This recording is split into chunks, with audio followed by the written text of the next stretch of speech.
Hey, what's going on, guys? My name is Zach P. Gas and call me Hazardous. Thank you guys so much for tuning back into my channel, and welcome back to another Red Dead Redemption 2 video here on the channel today, guys. And in today's RDR2 video, I'm going to be talking to you guys about 25 insane details, features, and facts in Red Dead Redemption 2. These are all confirmed things from either ROCKSTAR themselves or Spanish, German, and Italian gaming publications that were able to play demos of the game, just like IGN was after the third trailer released back at the beginning of May. I think it was May 3rd or 4th.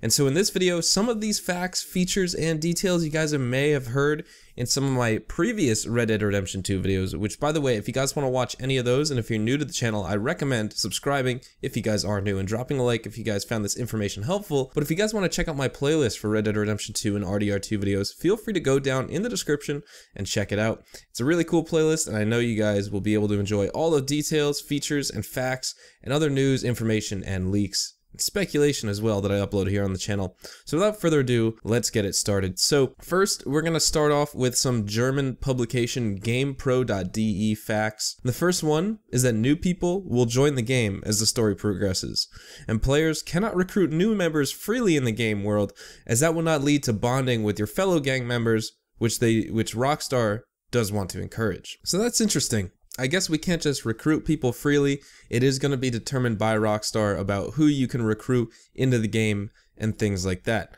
So that's kind of cool. I'm excited for that. Let's move on to fact number 2, and that's that Arthur Morgan is the only playable character, and the story is centered around Arthur, but also closely linked to the development of the Vanderlyn gang, and there will also be internal conflicts within the gang. That's really cool because Arthur Morgan is the only playable character, guys, and that is confirmed by ROCKSTAR themselves, which is great. In Red Dead Redemption 1, we had a single protagonist. In Grand Theft Auto 4, we had a single protagonist. Pretty much in all ROCKSTAR titles, we have a single protagonist, except for Grand Theft Auto 5, where we were given 3. Michael, Trevor, and Franklin. And I really didn't like that. I liked playing as them, but I much preferred attaching myself completely and getting immersed in the life of one single character. The third fact is that the gang camp is a permanent retreat and serves as a player's home base, and with the press of a button, you could talk with whomever you want within the camp at any camp of your choice. So that's awesome. It seems like safe houses are done away with, and that the campsite is going to be your own safe house in Red Dead Redemption 2. The other above mentioned interactions can and do lead to organic activities and missions. So not only are we going to see awesome side quests like the Strangers and Freaks that we've seen in Red Dead Redemption 1 and Grand Theft Auto 5, but we are going to see other organic activities and other side missions within the game just by being around the camp, just by being Arthur Morgan himself and recruiting new gang members. The fifth fact we have here is that the player's horse will play a more important role in Red Dead Redemption 2 than in the original Red Dead Redemption. So not only is your horse kind of important to you, but it seems like it's going to be necessary now, just with the future details that I'm going to describe here, like a horse serving as a mini hub for various activities. What's interesting about that is that now I guess your horse is going to have like limited ammo that it can carry and things like that. You can't just stack all of your inventory on the horse and expect them to carry it for you. Maybe we can add saddlebags, to your horse and other horse accessories like that. I'm really excited to see what they do with that. Another fact is that the game world is much bigger than its predecessor, and how much bigger they couldn't get ROCKSTAR to disclose.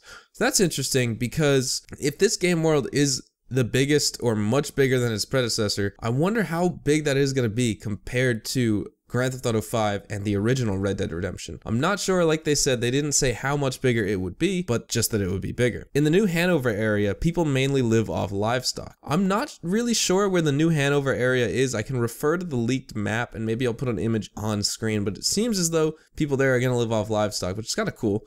I guess they have a farm there, and maybe that's one of the screenshots we saw in one of the trailers as well. The game world is very detailed, and early in the demo, a flock of sheep, complete with dog and shepherd, cross the road Arthur's on. So we could see how detailed this world actually is. Not just are we going to see sheep crossing roads, but we're going to see the shepherd and his little collie leading the sheep to the pasture and things like that. That's cool. Arthur's shoulder bag moved with each movement whilst he was on horseback. What's interesting about that is that we didn't see that type of thing in Red Dead Redemption 1, but I guess it is making an appearance in Red Dead Redemption 2, which I'm very, very excited for. How the horse will move will change depending on the surface area. So if you guys remember in RDR1, even, you know, the only time your horse would change its movement is if it's walking slower up a hill or walking faster down a mountain and things like that. It wouldn't change exactly the animation of the horse, and it seems like that is going to be a thing in Red Dead Redemption 2. Arthur also rides through a burned down forest in the demo, which according to the developers is uniquely crafted. So that means that we're going to have like dynamic environments and uniquely crafted environments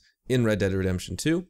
Many dynamic events are going on, where at one point a bunch of people pulling up the walls to build a ranch were spotted, which according to the developers may very well become a finished house later on, and a real sense of progression of time will take place. So that's cool. Not only are we going to see just dynamic environments in general, but it's going to take the place of like changing seasons and time actually evolving in the world of Red Dead Redemption 2, which I'm super excited for. Another highlight of the trailer for GamePro.de was the wildlife, where frogs were leaping beside the riverbanks, ducks flew across the air, and a burned down home was infested with bats. So the wildlife in the game is completely alive. You will be able to get completely immersed in the wildlife, and I'm very excited for that. Animals will also hunt and scavenge, where for instance, vultures will scavenge prey left out in the open. So imagine you shoot a bear and you don't decide to skin it and you actually just decide to leave and you come back a day later. I guess there'll be a bunch of birds and ants picking at it, which is insane detail for Red Dead Redemption 2. There's also a limit to what the horse can carry, so no magical endless pockets, they said. So that's kind of what I was talking about before in this video, where you can't just carry an infinite amount of inventory with your horse. Will that be a bad thing? I don't know. I guess it adds a sense of realism, that's for sure. Also, when pressing the left trigger and talking to an NPC, the background will blur a bit and several dialogue options will appear, giving the player the option to threaten, but also to use other ways to compel the NPC. So that's interesting. It's kind of, they're taking the Bethesda approach where you can approach someone and you can either choose to be friendly towards them or be hostile, and the conversation dynamic will change depending on which route you decide to take. You know, they can either help you or they can either try and kill you, which is interesting. Valentine, the setting for the bank heist, is quintessentially the Wild West, with a muddy main street and a sheriff's office, a saloon, a shop, and a bank lining the street. So this kind of reminds me of Armadillo in Red Dead Redemption 1, but also Blackwater.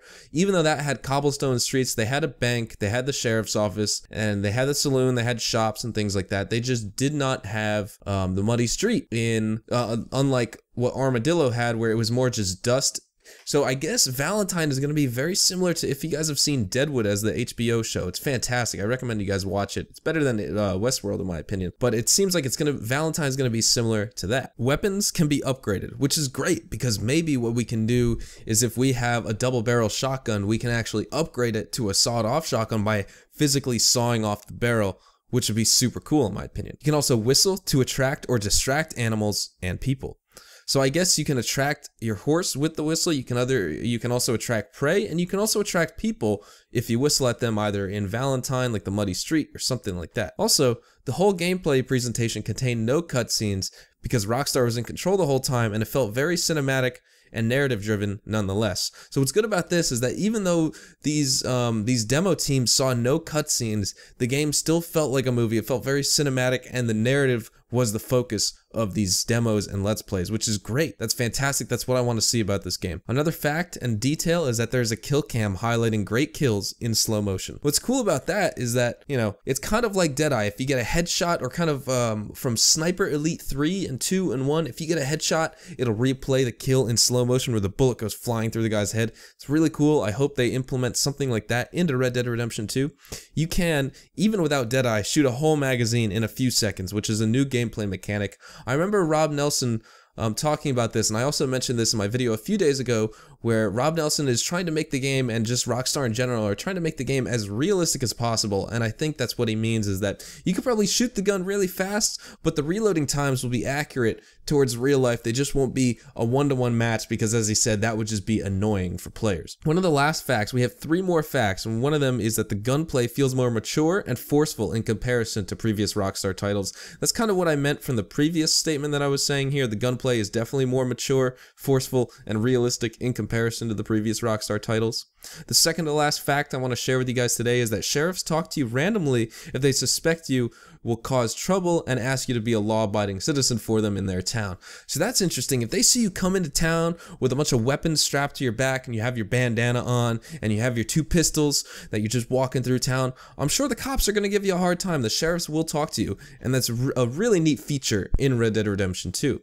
The last detail of Red Dead Redemption 2 I want to share with you guys today is that people may banish you from their property, where in contrast to Red Dead Redemption, you could even kill their animals. So that's insane. If you guys want to cause trouble on some dude's land, he could try and get you off the property and start shooting at you if you're trespassing. So you definitely got to be careful for that in game. I'm sure we're going to see a lot of gameplay and like things like that where people are just trolling them. We're going to see little highlights on Reddit and YouTube and things like that. I'm super excited. Let me know what you guys thought of all these 25 details down in the comments section down below. I hope you guys enjoyed today's video.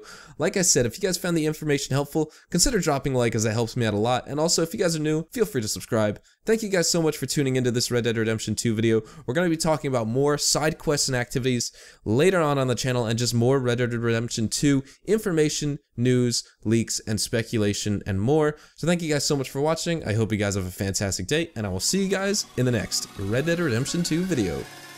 Adios, amigos.